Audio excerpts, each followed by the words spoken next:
எஜமானன் நீங்க தானே, என் எஜமானன் நீங்க தானே, எஜமானன் நீங்க தானே, என் எஜமானன் நீங்க தானே. உன் கரத்தையே நோக்கிடுவேன் என்னை என்றும். ஆண்டவராகிய இயேசு கிறிஸ்துவின் நாமத்தினாலே உங்கள் யாவருக்கும் 2193வது காலை மன்னா செய்தியின் மூலமாக உங்களை சந்திப்பதில் மிக மகிழ்ச்சி அடைகிறேன். தேவனாகிய கர்த்தர் இந்த இரவு முழுதும் பாதுகாத்து அற்புதமாய் ஒரு புதிய நாளை தந்திருக்கிறார். அவருக்கே மகிமை உண்டாகட்டும். இந்த நாளிலும் நாம் யாருக்காக எதற்காக ஜெபிக்க வேண்டும் என்று சொன்னால், இயற்கை சேர்க்கைக்காக ஜெபிக்க வேண்டும். தற்பொழுது அதிகமாய் வெயில் அடிப்பதினால் அநேகர் பலவீனப்படுறாங்க, சில வியாதிகள் பரவுகிறது. எனவே இந்த வெயிலுடைய தாக்கம் குறையும்படியாக, இதன் மூலமா எந்த வியாதிகள் பரவாமல் இருக்கும்படியாக நாம் ஜெபிப்போம். தேவன் எல்லா கால சூழ்நிலைகளை மாற்றி தருவாராக. இந்த காலை மன்னா ஆதாரத்துக்காக எடுத்துக்கொண்ட வேத வசனம் அப்போஸ்தலர் நடபடிகள் 10ஆம் அதிகாரம் 25, 26 ஆகிய வசனங்கள். பேதுரு உள்ளே பிரவேசிக்கிற பொழுது கொர்நேலியு அவனுக்கு எதிர்கொண்டு போய் அவன் பாதத்தில் விழுந்து பணிந்து கொண்டான். பேதுரு அவனை தூக்கி எடுத்து, எழுந்திரும், நானும் ஒரு மனுஷன்தான் என்றான். எனக்கு பிரியமான கர்த்தருடைய பிள்ளைகளே, அன்பார்ந்த தேவ ஊழியர்களே, அருமையான நண்பர்களே, ஒரு 100க்கு அதிபதி கொர்நேலியு. அவன் தன்னுடைய தன்மையெல்லாம் விட்டுட்டு தேவ மனிதனை கண்ட பொழுது பாதத்தில் விழுந்து பணிந்து கொள்கிறான். அந்த காலத்துல அது ஒரு தாழ்மைக்கு அடையாளமாய் இருந்திருக்கிறது.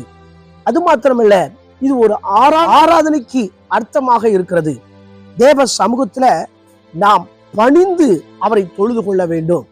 அது மாத்திரமல்ல, இங்கே கொர்நேலியுவை பற்றி பேதுருக்கு சொல்லப்படுகிறது, பேதுருவை பற்றி கொர்நேலியுவுக்கு சொல்லப்படுகிறது. ஆண்டவர் எப்பவுமே 2 பேரோட பேசுவார். இந்த கொர்நேலியுவுக்கு எப்படி பணிவு வந்துச்சு கர்த்தருடைய மனுஷனை கண்டா என்று கேட்டால், இந்த கொர்நேலியு அவன் நீதிமானா இருக்கிறான், தன் வீட்டார் அனைவரோடு தேவனுக்கு பயந்தவனா இருக்கிறான். வீட்டுல யாரோ ஒருத்தர் மாத்திரம் பயப்படல, எல்லாரும் சேர்ந்து தேவனுக்கு பயப்படுறாங்க. இன்றைய காலகட்டத்துல உங்க குடும்பத்துல எல்லாரும் சேர்ந்து தேவனுக்கு பயப்படுறீங்களா? தேவனுக்கு மிகவும் பிரியமுள்ளவர்களா இருக்கிறீங்களா? யோசித்து பார்க்க வேண்டும். அது மாத்திரமல்ல, யூத ஜனங்களால நற்சாட்சி பெற்றவனா இருந்திருக்கிறான். ஆகவே தான் தேவ மனுஷனை கண்ட உடனே இந்த கொர்நேலியுவுக்கு ஒரு பணிவு வந்திருக்கிறது. கொர்நேலியுவை பற்றி பேதுருக்கு சொல்லப்படுகிறது. 2 பேருமே ஜெபித்துக் கொண்டிருக்கிறார்கள். 2 பேருக்குமே சொல்லப்படுகிறது.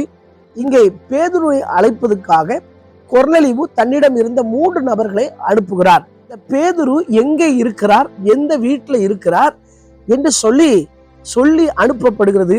அதே நேரத்துல பேதுருவும் ஜெபித்துக் கொண்டிருக்கிறார். பேதுரு ஜெபிக்கும் பொழுது ஆண்டவர் அவரை போ என்று சொல்லுகிறார்.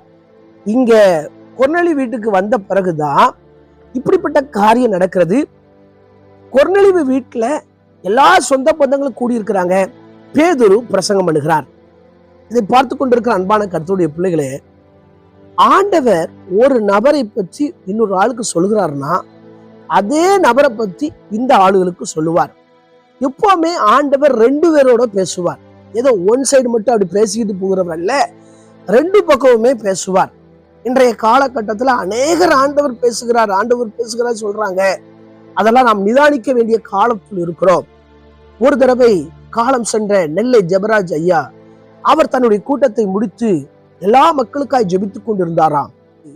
ஒரு பெண் ஒரு சூட்கேஸ் நிறைய பணத்தை கொண்டு வந்து, ஐயா, இந்த பணத்தை உங்களுடைய ஊழியத்துக்கு கர்த்தர் கொடுக்க சொல்கிறார், இதை வாங்கிக் கொள்ளுங்கள் என்று சொல்லும் போது நெல்லை ஜெபராஜ் ஐயா சொன்னாரா, உங்கள்கிட்ட கொடுக்க சொன்ன கர்த்தர் என்கிட்ட அந்த பணத்தை வாங்க சொல்ல, அதனால உங்க பணத்தை நீங்க கொண்டு போங்க அப்படின்னாராம்.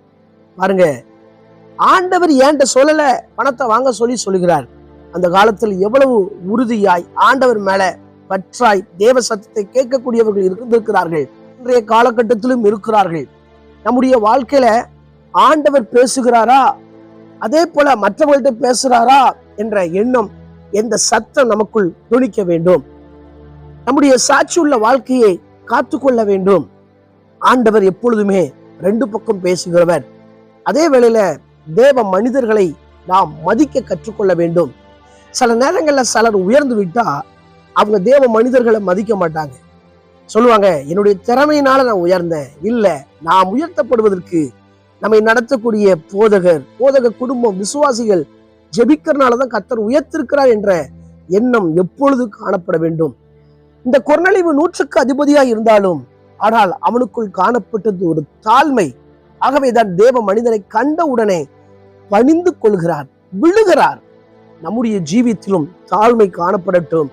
வேதம் சொல்கிறது, தாழ்மைக்கும் கர்த்தருக்கும் பயப்படுதலுக்கு வரும் பலன் ஐஸ்வர்யம், கனம், மகிமை என்று சொல்லப்படுகிறது. நம்மை கர்த்தர் உயர்த்தி வைத்திருக்கார் என்பதை மறந்து போய்விடக் கூடாது.